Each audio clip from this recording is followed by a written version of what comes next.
नमस्कार साथियों, स्वागत है आपका एक और नए वीडियो के साथ। साथियों देखिए, अपन राजस्थान भूगोल की बात कर रहे हैं, जिसके अंतर्गत अपना आज एक महत्वपूर्ण टॉपिक आता है, जिसमें यानी कि राजस्थान की भौगोलिक शब्दावलियां एवं उपनाम। देखते हैं, अपन क्लास को ज्यादा डिले नहीं करते हुए क्लास को स्टार्ट करते हैं। साथियों देखिए, सबसे पहला टॉपिक क्या अपना राजस्थान की भौगोलिक एवं ऐतिहासिक शब्दावलियां। इसमें सबसे पहले आता है अपना यानी कि मारवाड़। क्या आता है? मारवाड़। कौन से क्षेत्र को किस नाम से जाना जाता है? जिसमें सबसे पहला कौन सा अपना मारवाड़, या फिर इसी मारवाड़ को क्या कहा जाता है? मरुवाड़। क्या कहा जाता है?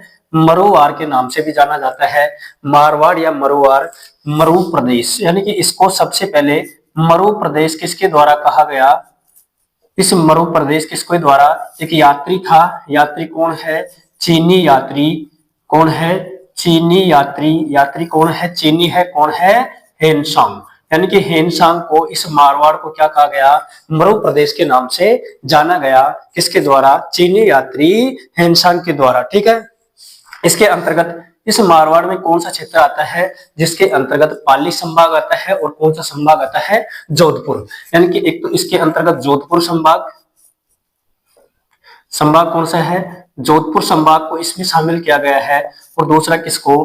पाली संभाग। यानी कि जोधपुर संभाग के 6 जिले और पाली संभाग के 4 जिले, इन क्षेत्र को क्या कहा जाता है? मारवाड़ या फिर मरुवाड़ के नाम से जाना जाता है। ठीक है साथियों। दूसरा आता है अपना मेवाड़। क्या आता है? मेवाड़। ये कौन सा क्षेत्र है? मेवाड़। मेवाड़ को किस नाम से इसको कहा जाता है? एक तो मेदपाट कहा जाता है। क्या कहा जाता है? मेदपाट के नाम से जाना जाता है मेवाड़ को। दूसरा नाम इसी मेवाड़ को क्या कहा जाता है? प्रागवाड़ कहा जाता है। क्या कहा जाता है?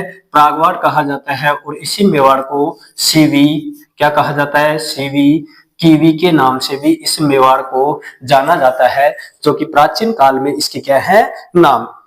यहाँ पर इस मेवाड़ में एक वंश निवास करता था, यानी कि एक जाति निवास करती। कौन सी? गुहिल वंश। यहाँ पर वर्तमान में कौन सा वंश? यानी कि गुहिल वंश। गुहिल वंश से पहले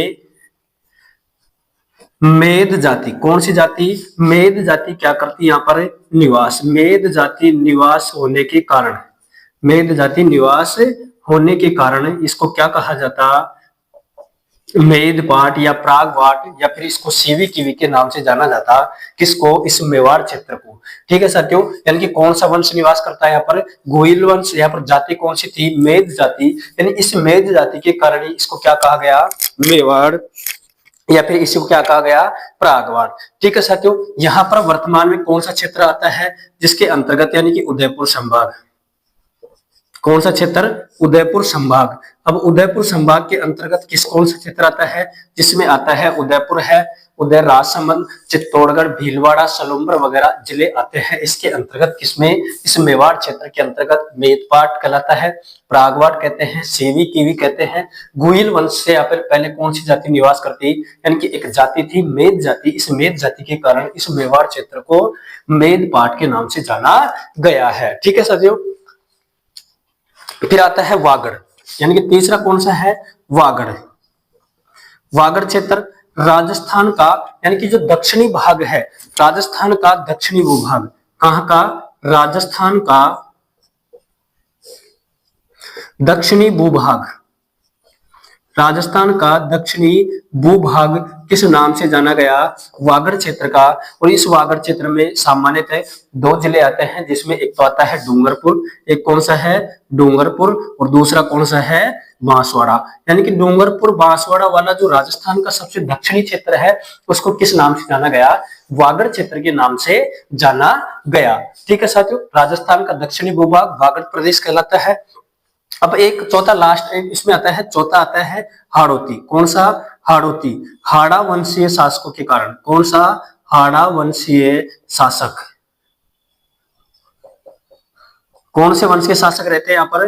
हाड़ा वंशीय शासक होने के कारण इसको क्या नाम से जाना गया? इनकी हाड़ा वंशीय चौहान शासक रहते थे, इसलिए इसको हाड़ौती कहा गया। ठीक है। पठारी क्षेत्र, यानी कि यह एक पठारी क्षेत्र है। कैसा क्षेत्र है? पठारी क्षेत्र होने के कारण, यानी कि यहाँ पर एक पठार पाया जाता है, उस पठार का क्या नाम है? हाड़ौती का पठार। कौन सा पठार है? हाड़ौती का पठार। यहाँ पर वंश कौन सा निवास करता? हाड़ा वंशीय चौहान शासकों के कारण इस क्षेत्र को क्या कहा गया? हाड़ौती।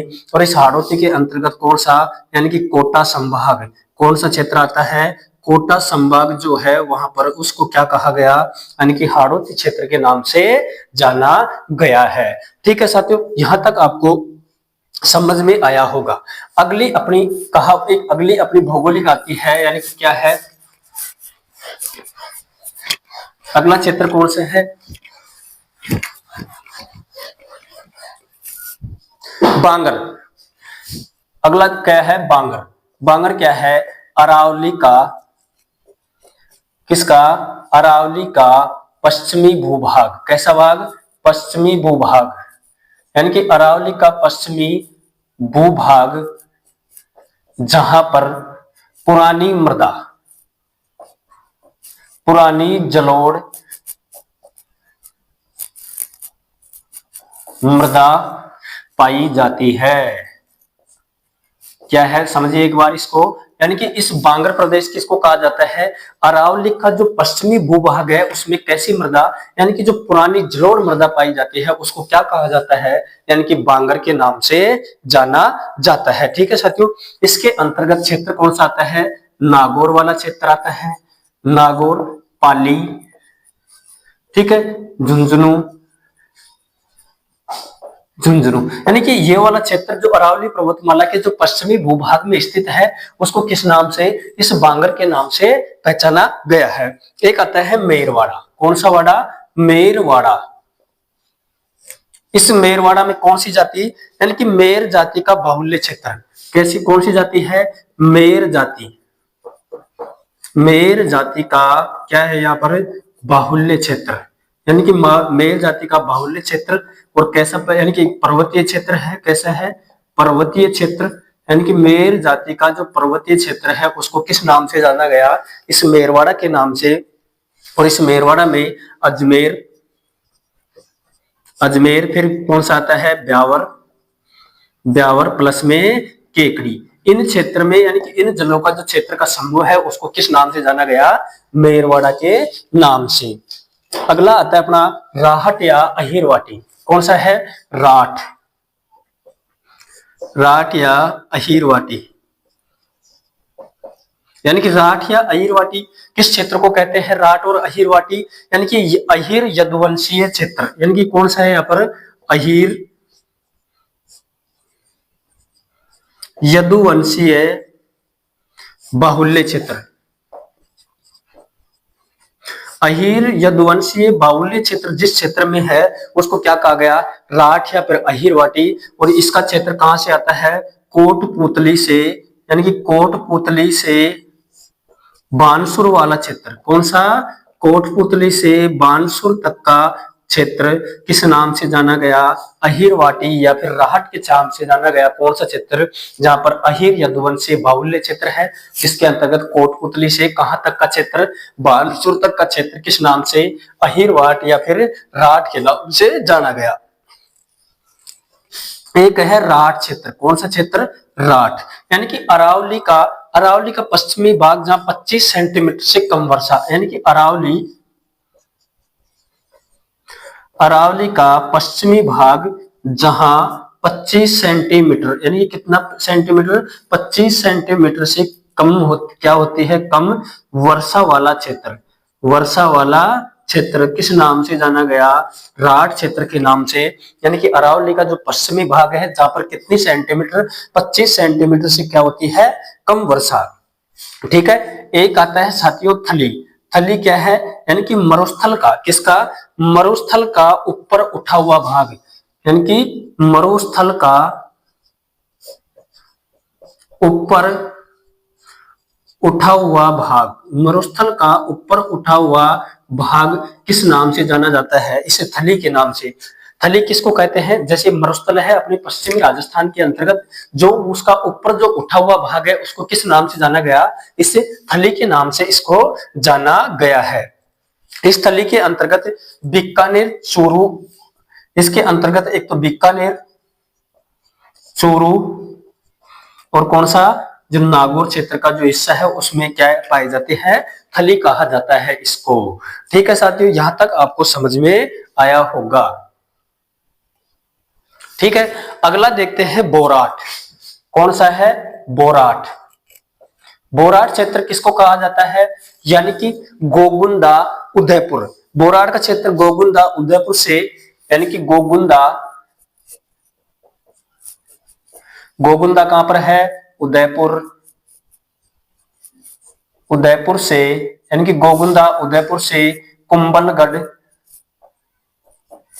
राजसमंद, यानी कि गोगुंदा उदयपुर से कुंभलगढ़ राजसमंद का जो बीच का जो क्षेत्र है, यानी कि क्या है, गोगुंदा उदयपुर से कुंभलगढ़, यानी कि राजसमंद के मध्य का, राजसमंद के मध्य का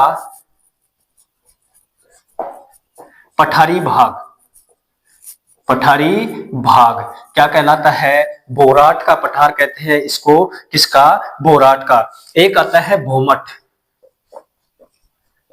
एक तो हो गया बोराट का पठार, एक हो गया भोमट, यानी कि डूंगरपुर का, किसका, डूंगरपुर का पर्वतीय भाग, यानी कि डूंगरपुर का जो पर्वतीय भाग है उसको क्या कहा जाता है, डूंगरपुर का पर्वतीय भाग किस नाम से जाना जाता है, भोमट के नाम से। अगला आता है अपना जांगल प्रदेश, यानी कि कौन सा, जांगल प्रदेश। जांगल प्रदेश किसको कहते हैं, बीकानेर का, किसका, बीकानेर के, बीकानेर के आसपास का क्षेत्र, बीकानेर के आसपास का क्षेत्र, आसपास का क्षेत्र किस नाम से जाना जाता है, इस जांगल प्रदेश के नाम से। जिसमें इस जांगल प्रदेश को दो भागों में बांटा गया है। कितने भागों में, एक तो होता है कुरु जांगला, कौन सा जांगला, कुरु जांगला, और दूसरा कौन सा है, भाद्रे जांगला, यानी कि कुरु जांगला और क्या है, एक भाद्रे जांगला, जो कि बीकानेर के आसपास का क्षेत्र किस नाम से, जांगल प्रदेश के नाम से। और इस जांगल प्रदेश की राजधानी क्या रही है, इस जांगल प्रदेश की राजधानी अही छत्रपुर, क्या रही है, अही छत्रपुर, अही छत्रपुर, जो कि कहां पर है, नागौर वाला जो क्षेत्र है उसमें कौन सा प्रदेश, जांगल प्रदेश, बीकानेर के आसपास का क्षेत्र कहलाता है। दो भागों में बांटा गया, एक का नाम कुरु जांगला, दूसरे का नाम भाद्रे जांगला है। और इस जांगल प्रदेश की राजधानी क्या रही थी, अही छत्रपुर, जो नागौर वाला क्षेत्र है। ठीक है साथियों, यहां तक आप एक बार देखिए। एक आता है योध्य क्षेत्र, कौन सा आता है, योध्य। योध्य किसको कहा जाता है, यानी कि अगला क्या है अपना, योध्य, राजस्थान का उत्तरी क्षेत्र, यानी कि कहां का, राजस्थान का जो उत्तरी क्षेत्र, राजस्थान का उत्तरी क्षेत्र किस नाम से जाना गया, योध्य नाम से जाना गया, जो कि राजस्थान का क्या है, एक उत्तरी क्षेत्र है। सिंध की ओर से सर्वाधिक आक्रमण, इस योध्य क्षेत्र में किससे, सिंध की ओर से, किससे होते हैं, सिंध की ओर से, सिंध की ओर से सर्वाधिक आक्रमण। इस योध्य क्षेत्र में सर्वाधिक आक्रमण कहां से होते हैं, मन, यानी कहां से होते हैं, सिंध की ओर, किस क्षेत्र में, योध्य क्षेत्र में। ठीक है, यहां पर इस योध्य क्षेत्र में कौन कौन से क्षेत्र आते हैं, जिसके अंतर्गत श्री गंगानगर, श्री गंगानगर के बाद में हनुमानगढ़, हनुमानगढ़ के बाद में अनूपगढ़, ये वाला जो भाग है उसको किस नाम से जाना गया, यानी कि योध्य क्षेत्र के नाम से जाना गया। ठीक है साथियों, यहां तक। अब अगला देखेंगे सपाद लक्ष्य। अगला कौन सा आता है, सपाद लक्ष्य, यानी कि कौन सा आता है, सपाद लक्ष्य, यानी सपाद लक्ष्य क्या है, सांबर के आसपास, सांबर के आसपास 1.25 लाख, कितने लाख, 1.25 लाख गांवों का समूह है, 1.25 लाख गांवों का समूह है। यानी कि कौन सा क्षेत्र, यानी कि सांबर के जो आसपास के 1.25 लाख गांवों का समूह है, किस नाम से जाना गया, सांबर का सपाद लक्ष्य। और इस सपाद लक्ष्य में कौन सा क्षेत्र आता है, यानी कि सांबर से, सांबर जिला कौन सा है इसका, जयपुर, सांबर से सिक्कर तक का क्षेत्र, सांबर से सिक्कर तक का क्षेत्र, तक का क्षेत्र किस नाम से जाना गया, सपाद लक्ष्य के नाम से जाना गया। एक आता है मत्स्य प्रदेश, कौन सा प्रदेश, मत्स्य प्रदेश। ठीक है साथियों, मत्स्य प्रदेश किसको कहा जाता है? जैसे अपना एकीकरण के अंतर्गत जो अलवर के मत्स्य प्रदेश घोषित किया गया, इसके अंतर्गत 4 रियासतें शामिल की गई, उस क्षेत्र को किस नाम से? मत्स्य प्रदेश के नाम से जाना गया। महाभारत कालीन, यानी कौन सा है ये? महाभारत कालीन जनपद है। महाभारत कालीन जनपद को किस नाम से जाना गया? इस जनपद को मत्स्य प्रदेश के नाम से जाना गया। किसको? मत्स्य प्रदेश को। ठीक है साथियों, राजा विराट, यहाँ पर इस मत्स्य प्रदेश में कौन था? राजा विराट। और इसी मत्स्य प्रदेश में पांडवों ने, किसने? पांडवों ने अज्ञातवास बिताया था। क्या बिताया था? अज्ञातवास। पांडवों ने अज्ञातवास कहाँ बिताया? इस मत्स्य प्रदेश में। और इस मत्स्य प्रदेश की राजधानी क्या रही है? इस मत्स्य प्रदेश की राजधानी क्या रही है? विराट नगर, जो कि वर्तमान में जिला कौन सा है? कोटपुतली भैरव के अंतर्गत, मत्स्य प्रदेश के अंतर्गत आता था। ठीक है साथियों, एक आता है सपाड़। क्या आता है? सपाड़। सपाड़ किसको कहा जाता है? करौली, यानी कि करौली और सवाई माधोपुर का, किसका? करौली और सवाई माधोपुर, करौली और सवाई माधोपुर का वह भाग जो किसको छूता है? एमपी को छूता है। यानी कि क्या है? सपाड़ किसको कहा जाता है? करौली और सवाई माधोपुर का वह भाग जो किसको छूता है? इस एमपी को छूता है। क्या कहलाता है? सपाड़ के नाम से जाना जाता है। ठीक है साथियों, फिर आता है अपना मेवात। अगला कौन सा आता है? अपना मेवात आता है। मेवात की बात करेंगे। मेवात के अंतर्गत अलवर और भरतपुर क्षेत्र आता है। कौन सा क्षेत्र आता है मेवात के अंतर्गत? मेव बाहुल्य क्षेत्र, यानी कि कौन सा क्षेत्र आता है? मेवात। इस मेवात के अंतर्गत अलवर प्लस में कौन सा जिला? भरतपुर। यानी कि अलवर और भरतपुर के आसपास का क्षेत्र किस नाम से जाना जाता है? मेवात के क्षेत्र में। और यहाँ पर एक जाति, यानी कि मेव बाहुल्य क्षेत्र, क्या है यहाँ पर? मेव बाहुल्य क्षेत्र होने के कारण इसको क्या कहा जाता है? मेवात कहा जाता है। कैसा क्षेत्र है? मेव बाहुल्य क्षेत्र। कौन सा? मेवात। एक आता है सूरसेन। क्या आता है? सूरसेन, यानी कि अलवर रियासत का, किस रियासत का? अलवर रियासत का पूर्वी भाग, किस नाम से? अलवर रियासत का जो पूर्वी भाग है उसको किस नाम से जाना गया? सूरसेन के नाम से। और इस सूरसेन की राजधानी क्या रही है? सूरसेन की राजधानी क्या है? मथुरा। कौन सी राजधानी है सूरसेन की? मथुरा क्या है इसकी राजधानी है। और वर्तमान में क्या है? एक तो भरतपुर, एक आता है इसके अंतर्गत डीग, और एक क्या आता है? धौलपुर। ठीक है साथियों, ये क्या है? सूरसेन वाला क्षेत्र है जिसमें राजधानी मथुरा रही। अलवर रियासत का जो पूर्वी भाग है वह सूरसेन के अंतर्गत, भरतपुर, डीग और धौलपुर इसके अंतर्गत शामिल होते हैं। एक होता है कुरु क्षेत्र किसको कहा जाता है? यानी कि अलवर रियासत कौन सी है? अलवर रियासत का उत्तरी भाग, अलवर रियासत का जो उत्तरी भाग है, यानी कि कौन सा भाग है? उत्तरी भाग किस नाम से जाना गया? कुरु के नाम से जाना गया। अलवर रियासत का उत्तरी भाग। इसकी राजधानी क्या रही है? राजधानी इंद्रप्रस्थ है। अलवर रियासत का जो उत्तरी भाग है उसको कुरु के नाम से, और इसकी राजधानी क्या है? इंद्रप्रस्थ। ठीक है साथियों, एक आता है ढूंढाड़, यानी कि ढूंढाड़ यानी कि जयपुर जिले के आसपास का क्षेत्र ढूंढाड़ कहलाता है, जिसमें अलवर का भी कुछ क्षेत्र आता है, कुछ दौसा का आता है, और कुछ जयपुर ग्रामीण और जयपुर शहर का भी क्षेत्र आता है। एक आता है बीड़ किसको कहा जाता है? अरावली से उतरती हुई हरी घास की पट्टी क्या कहलाती है? बीड़ कहलाती है। तो साथियों, आज अपना यानी कि इस ऐतिहासिक शब्दावली से संबंधित टॉपिक अपनी क्या होती है? समाप्त होता है। अगली क्लास के अंतर्गत अपन अगले टॉपिक की बात करेंगे। आज के लिए इतना ही। धन्यवाद। राम राम।